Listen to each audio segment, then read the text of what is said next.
हाजी साहब ने आखिरी उम्र में फैक्ट्री लगा ली और वो 24 घंटे फैक्ट्री में रहने लगे।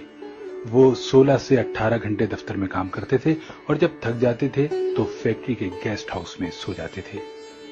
हाजी साहब के मिजाज की ये तब्दीली सबके लिए हैरान कुन थी। वो 30 बरस तक दुनियादारी, कारोबार और रुपए पैसे से अलग थलग रहे थे। उन्होंने ये अरसा इबादत और रियाजत में गुजारा था और अल्लाह ताला ने उन्हें इस रियाजत का बड़ा खूबसूरत सिला दिया था। वो अंदर से रोशन हो गए थे। वो सुबह 8 बजे अपनी बैठक खोलते थे और रात गए तक उनके गिर्द लोगों का मजमा रहता था। लोग अपनी अपनी हाजत लेकर उनके पास आते थे। वो उनके लिए दुआ का हाथ बुलंद कर देते थे और अल्लाह ताला साइल के मसाइल हल फरमा देता था। अल्लाह ताला ने उनकी दुआओं को कबूलियत से सरफराज कर रखा था, लेकिन फिर अचानक हाजी साहब की जिंदगी ने पलटा खाया। वो एक दिन अपनी गद्दी से उठे, बैठक बंद की, अपने बेटों से सरमाया लिया और गारमेंट्स की एक दरमियाने दर्जे की फैक्ट्री लगा ली। उन्होंने इस फैक्ट्री में 500 खवातीन रखी। खुद अपने हाथों से यूरोपीय खवातीन के लिए कपड़ों के नए डिजाइन बनाए। ये डिजाइन यूरोप भिजवाए, बाहर से ऑर्डर्स आए और हाजी साहब ने माल बनवाना शुरू कर दिया। यूं उनकी फैक्ट्री चल निकली और हाजी साहब दोनों हाथों से डॉलर समेटने लगे। दुनिया में इस वक्त गारमेंट्स की कमोबेश लाखों फैक्ट्रियां होंगी और इन फैक्ट्रियों के इतने ही मालिकान होंगे, लेकिन इन लाखों मालिकान में हाजी साहब जैसा कोई दूसरा किरदार नहीं होगा।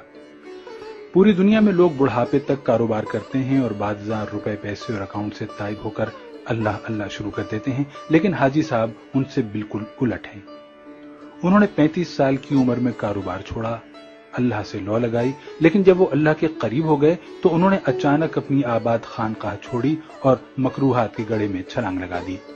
वो दुनिया के वाहिद बिजनेसमैन हैं जो फैक्ट्री से दरगाह तक गए थे और फिर दरगाह से वापस फैक्ट्री पर आ गए।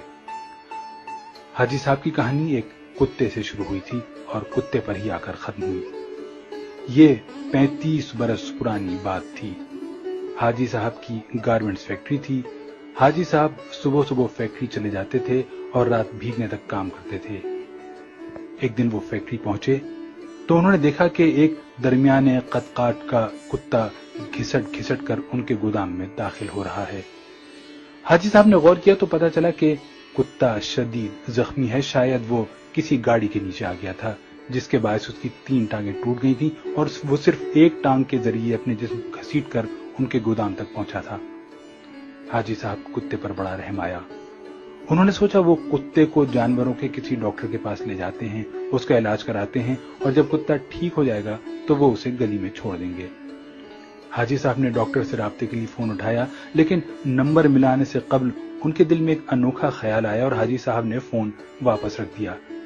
हाजी साहब ने सोचा कुत्ता शदीद जख्मी है, इसकी 3 टांगें टूट चुकी हैं, इसका जबड़ा जख्मी है और पेट पर भी चोट का निशान है, चुनाचे कुत्ता अब रोजी रोटी का बंदोबस्त नहीं कर सकता। हाजी साहब ने सोचा अब देखना यह है कि कुदरत इस कुत्ते की खुराक का बंदोबस्त कैसे करती है। हाजी साहब ने मुशाहिदे का फैसला किया और चुपचाप बैठ गए। वो कुत्ता सारा दिन गोदाम में बेहोश पड़ा रहा। शाम को जब अंधेरा फैलने लगा तो हाजी साहब ने देखा उनकी फैक्ट्री के गेट के नीचे से एक दूसरा कुत्ता अंदर दाखिल हुआ। कुत्ते के मुंह में एक लंबी सी बोटी थी। कुत्ता छुपता छुपाता गोदाम तक पहुंचा, जख्मी कुत्ते के करीब आया, उसने पांव से जख्मी कुत्ते को जगाया और बोटी उसके मुंह में दे दी। जख्मी कुत्ते का जबड़ा हरकत नहीं कर पा रहा था, चुनाचे उसने बोटी वापस उगल दी।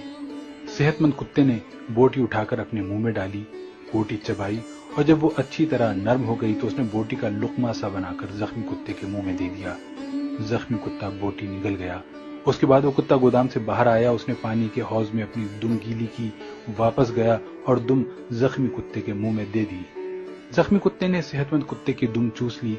सेहतमंद कुत्ता इस कार्रवाई के बाद इत्मीनान से वापस चला गया। हाजी साहब मुस्कुरा पड़े। उसके बाद ये खेल रोजाना होने लगा। रोज कुत्ता आता, जख्मी कुत्ते को बोटी खिलाता, पानी पिलाता और चला जाता।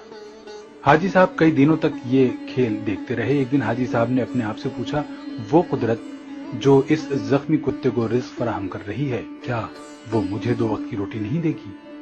सवाल बहुत दिलचस्प था। हाजी साहब रात तक अपने اس سوال کا جواب تلاش کرتے رہے یہاں تک کہ وہ توکل کی حقیقت بھانپ گئے۔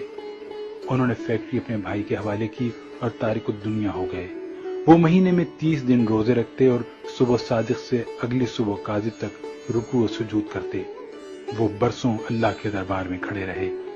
اس عرصے میں اللہ انہیں رزق بھی دیتا رہا اور ان کی دعاؤں کو قبولیت بھی، یہاں تک کہ وہ صوفی بابا کے نام سے مشہور ہو گئے اور لوگ ان کے پاؤں کی خاک کا تعویذ بنا کر گلے میں ڈالنے لگے۔ لیکن پھر ایک دوسرا واقعہ پیش آیا اور صوفی بابا دوبارہ حاجی صاحب ہو گئے۔ یہ سردیوں کی ایک نیم گرم دوپہر تھی۔ صوفی بابا کی بیٹھک میں درجنوں عقیدت مند بیٹھے ہوئے تھے۔ صوفی بابا ان کے ساتھ روحانیت کی رموز شیئر کر رہے تھے۔ باتوں ہی باتوں میں صوفی بابا نے کتے کا قصہ چھیڑ دیا اور اس قصے کے آخر میں حاضرین کو بتایا، رزق ہمیشہ انسان کا پیچھا کرتا ہے، لیکن ہم بے وقوف انسانوں نے رزق کا پیچھا شروع کر دیا ہے۔ اگر انسان کی توکل زندہ ہو تو رزق انسان تک ضرور پہنچتا ہے، بالکل اس کتے کی طرح جو زخمی ہوا تو دوسرا کتا اس کے حصے کا رزق لے کر اس کے پاس آ گیا۔ میں نے اس زخمی کتے سے توکل سیکھی، میں نے دنیا داری ترک کی اور اللہ کی راہ میں نکل آیا۔ آج اس راہ کا انعام ہے، میں آپ کے درمیان بیٹھا ہوں۔ ان 30 برسوں میں کوئی ایسا دن نہیں گزرا جب اللہ تعالیٰ نے کسی نہ کسی وسیلے سے مجھے رزق نہ دیا ہو یا میں کسی رات بھوکا سویا ہوں۔ میں ہمیشہ اس زخمی کتے کو تھینک یو کہتا رہتا ہوں جس نے مجھے توکل کا سبق سکھایا تھا۔ صوفی بابا کی محفل میں ایک نوجوان پروفیسر بھی بیٹھا تھا۔ پروفیسر نے جینز پہن رکھی تھی اور اس کے کان میں MP3 کا ایئر فون لگا ہوا تھا۔ نوجوان پروفیسر نے ایئر فون اتارا اور قہقہ لگا کر بولا، صوفی بابا، ان دونوں کتوں میں افضل زخمی کتا نہیں تھا، بلکہ وہ کتا تھا جو روز شام کو زخمی کتے کو بوٹی چبا کر کھلاتا تھا اور اپنی گیلی دم سے اس کی پیاس بجھاتا تھا۔ کاش آپ نے زخمی کتے کے توکل کے بجائے صحت مند کتے کی خدمت، قربانی اور ایثار پر توجہ دی ہوتی تو آج آپ کی فیکٹری 500-600 لوگوں کا چولہا جلا رہی ہوتی۔ صوفی بابا کو پسینہ آ گیا۔ نوجوان پروفیسر بولا، صوفی بابا، اوپر والا ہاتھ نیچے والے ہاتھ سے افضل ہوتا ہے۔ وہ صحت مند کتا اوپر والا ہاتھ تھا جبکہ زخمی کتا نیچے والا۔ افسوس، آپ نے نیچے والا ہاتھ تو دیکھ لیا لیکن آپ کو اوپر والا ہاتھ نظر نہیں آیا۔ میرا خیال ہے کہ آپ کا یہ سارا تصوف اور سارا توکل خود غرضی پر مبنی ہے، کیونکہ ایک سخی بزنس مین 10,000 نکمے اور بے ہنر درویشوں سے بہتر ہوتا ہے۔ نوجوان اٹھا، اس نے سلام کیا اور بیٹھک سے نکل گیا۔ حاجی صاحب نے 2 رکعت نفل پڑھے، بیٹھک کو تالا لگایا اور فیکٹری کھول لی۔ وہ اب عبادت بھی کرتے ہیں اور کاروبار بھی۔